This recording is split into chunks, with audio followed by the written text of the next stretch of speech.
இவ முரட்டு கால ஆனையே முன்னால ஒரு பச்சை பாலக போல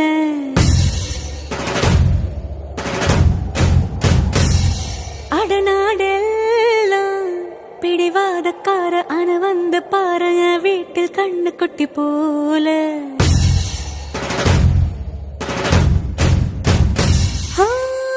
பாக்கதா